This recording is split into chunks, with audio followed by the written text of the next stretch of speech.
welcome to Wantology. 241 anak di Indonesia alami gagal ginjal, Kemenkes hentikan peredaran obat sirup. Ikatan Dokter Anak Indonesia melaporkan tren penyakit yang baru muncul, yaitu kasus gagal ginjal akut di Indonesia.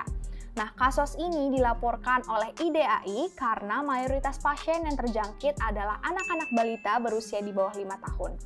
Kasus serupa juga pernah terjadi di Gambia, Afrika Selatan yang juga mengalami kasus gagal ginjal yang sama. Nah, korbannya mencapai 69 orang sampai dengan saat ini. WHO akhirnya melakukan pengusutan atas hal tersebut dan diduga ada 2 kandungan zat berbahaya dalam obat batuk jenis paracetamol. Ketua Umum Pusat IDAI, Pimpin Basarah Yanuarso, mengatakan kalau kasus gagal ginjal akut dapat terjadi karena adanya kontaminasi obat sirup dengan dietilen glikol dan etilen glikol. Di Indonesia, per Senin 24 Oktober 2022, terdapat 241 kasus yang tersebar di 20 provinsi di Indonesia, dan 133 kasus diantaranya dinyatakan meninggal dunia. Kemenkes merespon hal tersebut dengan mengeluarkan surat edaran yang berisi pedoman tata laksana manajemen klinis soal penanganan gagal ginjal akut atau Atypical Progressive Acute Kidney Injury. Kemenkes menyelidiki berbagai elemen termasuk obat. Nah, jadi kalau 2 komponen yang udah di-mention sebelumnya ini masuk ke tubuh dapat menyebabkan demam, muntah-muntah, diare, hingga gagal ginjal akut yang menyebabkan kematian. WHO melakukan investigasi terhadap obat-obat sirup yang diduga menjadi penyebab terjadinya gagal ginjal akut.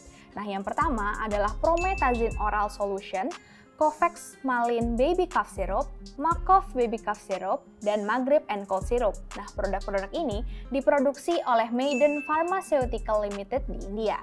Nah, obat-obatan ini akhirnya ditarik dari seluruh daratan Gambia dan udah dipastikan ya kalau obat-obat ini tidak beredar di Indonesia. Nah, saat ini BPOM sedang gencar-gencarnya dan ketat-ketatnya mengawasi peredaran obat di Indonesia karena 2 zat yang sudah disebutkan sebelumnya dapat digunakan sebagai zat pelarut.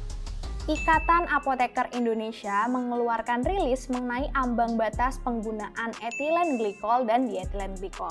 Nah, keduanya boleh dijadikan bahan tambahan sediaan sirup dengan nilai toleransi 0,1% pada gliserin dan propilen glikol, serta 0,25% pada polyethylene glikol.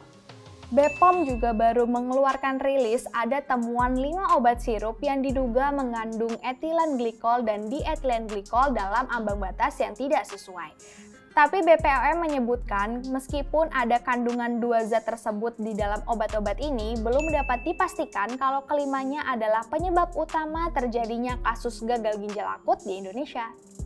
Juru bicara Kementerian Kesehatan, Dr. Muhammad Syahril menyebutkan kalau dalam sampel yang diambil dari pasien-pasien yang terjangkit kasus gagal ginjal, ditemukan adanya jejak senyawa yang berpotensi menjadi penyebab utama terjadinya gagal ginjal akut.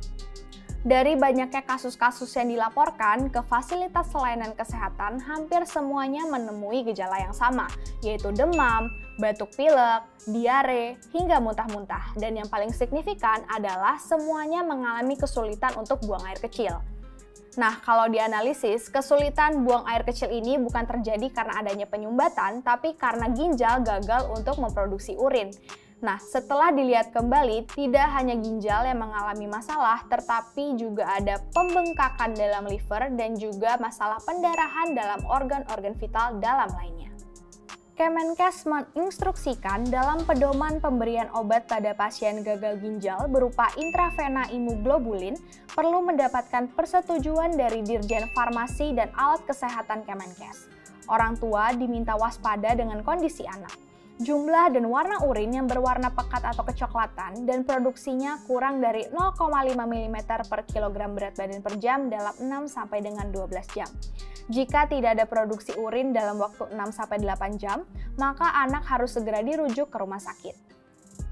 Tenaga kesehatan dilarang memberikan resep dan juga apotek dilarang untuk menjual obat-obatan dalam bentuk sirup.